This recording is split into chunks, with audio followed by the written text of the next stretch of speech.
MMTTC, Dr. Babasaheb Ambedkar Marathwada University, Chhatrapati Sambhajinagar, organized a refresher course on Indian languages started from 1st October 2024 to 15th October 2024.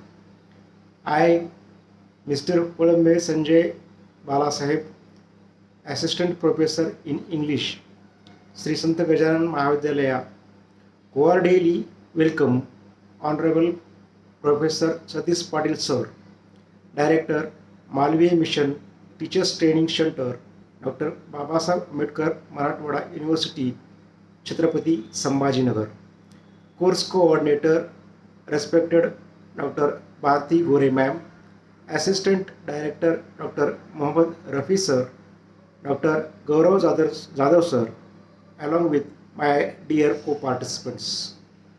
We have participated in this online platform from all over the country. As we all know that, as the part of evaluation process, every participant has given the assignment to present the micro teaching on the subject of the participants' interests related with language aspects. So here I am. The subject of my micro teaching is verbal and non-verbal communication. Friends, as we all know that communication is an umbrella term which can be broadly divided into verbal communication and non-verbal communication. In this brief lecture, I will attempt to define the term communication and then will proceed further to deal with in some detail on the subject under consideration, that is verbal and non-verbal communication. From time immemorial on the earth, there has been communication. Communication is a systematic way of sharing human thoughts, ideas, information, experiences, and knowledge. This complex process includes all the activities of listening, speaking, reading, writing, understanding, and responding. The word communication is derived from the Latin word communis, which means to share or belonging to all. It is an attempt to share information and knowledge to make it known to all. In today's world, with almost universal trade and business practices, communication has acquired a place of prominence it has never assumed before. Globalization, liberalization, and democracy that define today's world economics and political systems depend heavily on communication. A good communicator is generally successful not only in professional dealings but also in personal relationships. Communication, thus, is central to all, integral to all the activities of society. How one communicates his her thoughts, ideas, and emotions to others is integral to striking a deal, negotiating a business, and putting it on paper before it is executed. It is important that what one wants to communicate is conveyed in a lucid, simple, precise, and matter of fact manner so that there is no misunderstanding and the goal is achieved. The pace at which ideas and thoughts are communicated matters in the process of decision making. In the highly competitive global market of today, communication skills are essential tools to establish one's credibility and identity. In short, being social animals, we are constantly communicating at home with our family, at work with our co-workers, and at leisure with our friends. We thus share a social space with others through verbal and non-verbal communication at the local, national, and international levels. Next, we can define the communication. It is very easy to understand and describe the concept of communication, but it is very difficult to define the term itself. Communication is simply a process. It is not only an art but also a science. We can see some of the definitions of communications. Definition first: communication is a process of exchanging ideas, thoughts, information, knowledge, etc. between sender and receiver through accepted codes. According to Oxford Dictionary, communication is the activity or process of expressing ideas, feelings, or of giving people information. One more definition I would like to quote here: the act or an instance of communicating, the imparting or exchange of information, ideas, or feelings.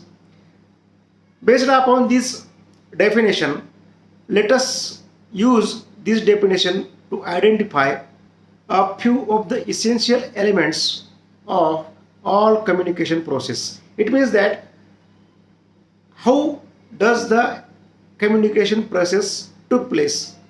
Let's see it in brief. First, communication involves a minimum of two people: the sender, that is the source, and the receiver.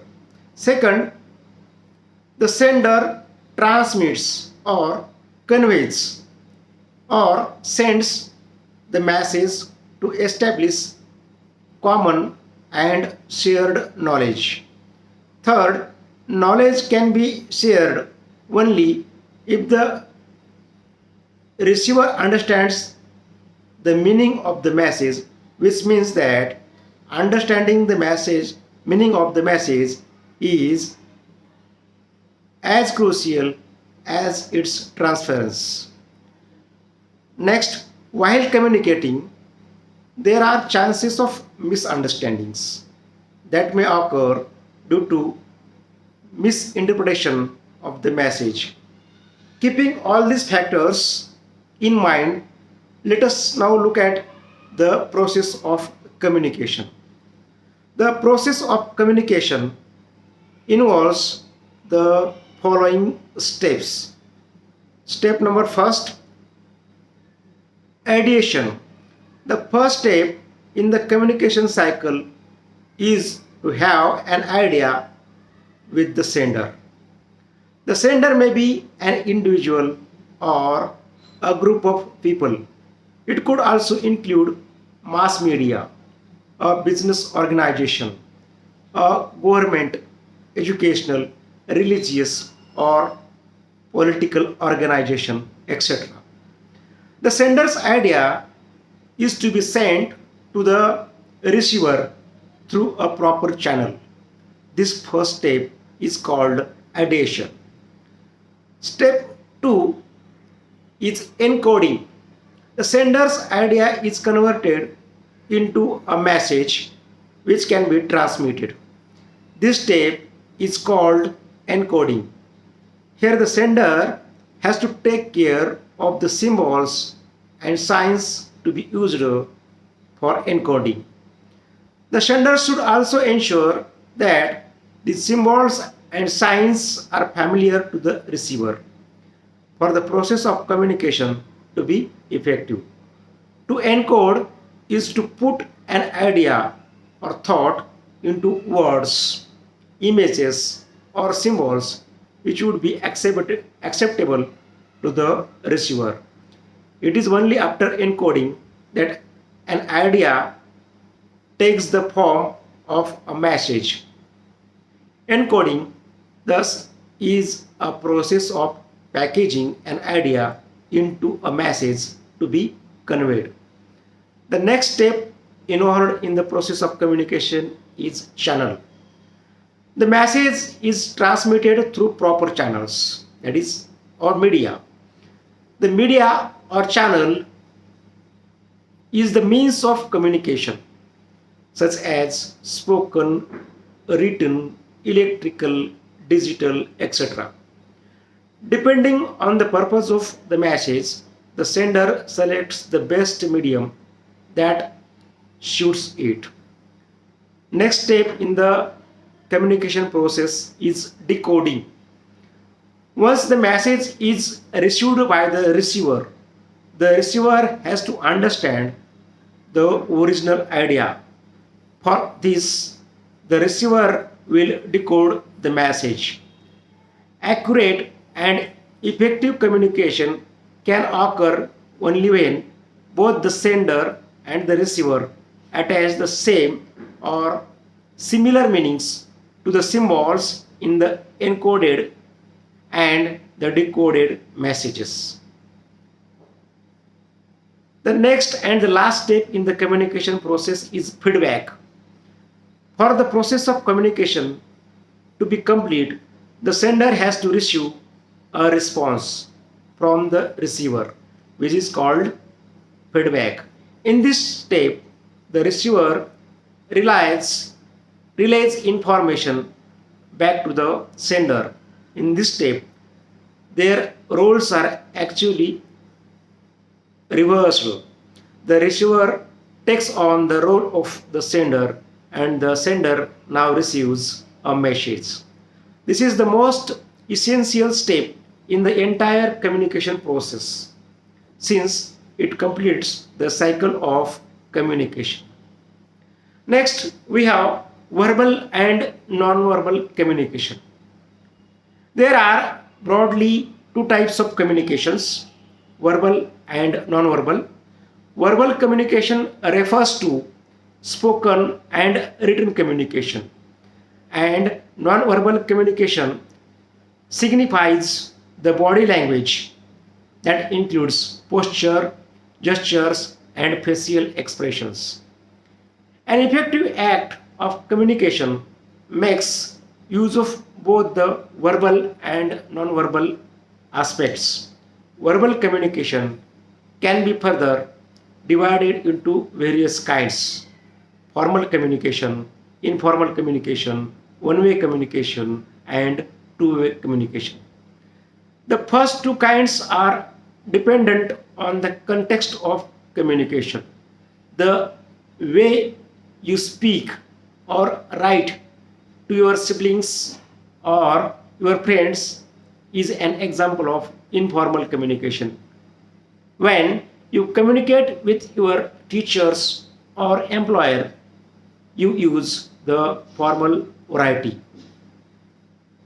Look at the following examples of formal communication and informal communication.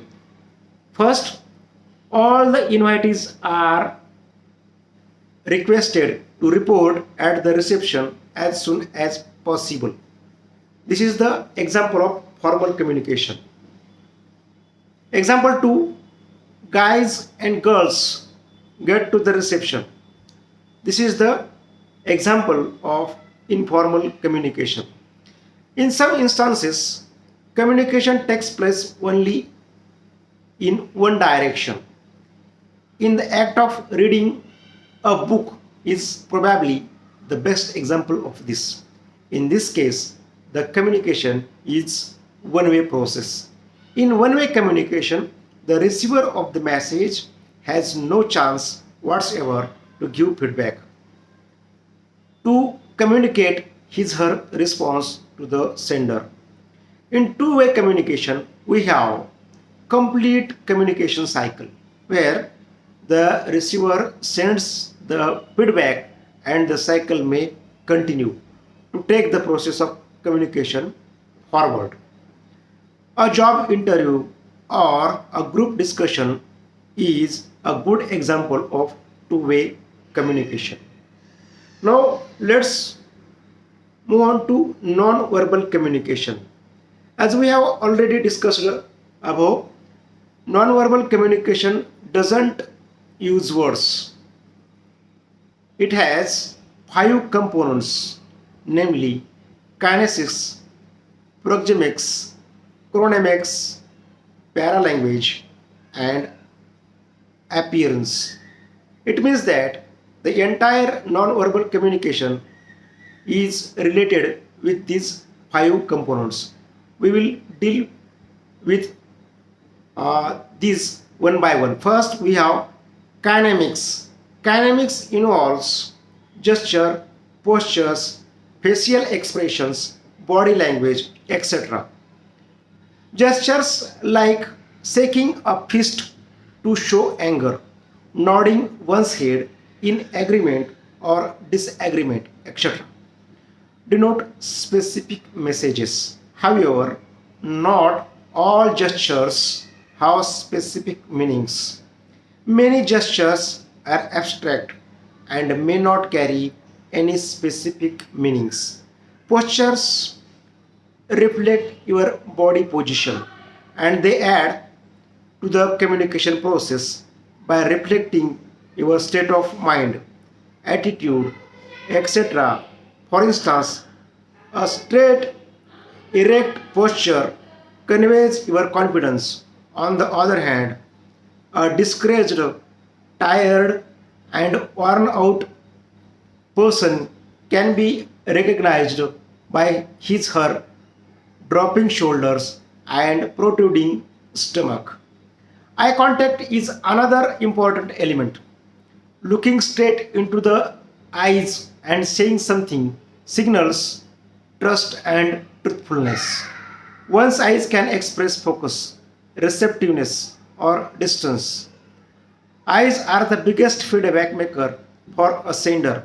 If the eyes of the recipient were a blank expression, the message has not been received or comprehended. The next component is proxemics. This refers to the distance that we keep from others during the communication process, and it shows the relationship we share with the receiver of the message or the subject we are discussing. Anthropologist Edward T. Hall has categorized four zones in which social interaction takes place. The first zone is intimate zone, reserved for members of the family and other loved ones. Second zone is personal, for talking with friends privately. Third zone is social zone, for acquaintances, fellow workers, and strangers. And the last zone is the public zone, for use in the classroom and for speeches before the groups. You need to also keep in mind that in the classroom and for speeches before groups, you need to also keep in mind that these zones also differ culturally. For instance, an American or British may not stand as close to one another person while speaking as they do in India. The space created for the communication is also important. For instance, a manager creating an open office space without any partition seeks to encourage an unrestricted flow of communication and work among different areas. The third component of non-verbal communication is chronemics. Chronemics means to deal with the time. The way we structure and use time conveys our personality and attitude. For instance, if a person gives a visitor an appointment and has a long interactive session, then it is sending a clear message of the person's interest in the topic and respect for the visitor. The next component of nonverbal communication is paralanguage. Paralanguage deals with vocal qualities such as volume, pitch, rate, pronunciation, stress, and intonation patterns. The quality of the voice determines the effectiveness of the message. For instance, using a high pitch reflects helplessness, tension, and nervousness. The tone of the voice can also reveal disbelief, astonishment, or questioning attitude. To be a successful speaker, one has to use all these elements effectively. Recording your own voice and analyzing it is an effective way of evaluating your voice modulation. The last component of nonverbal communication is appearance.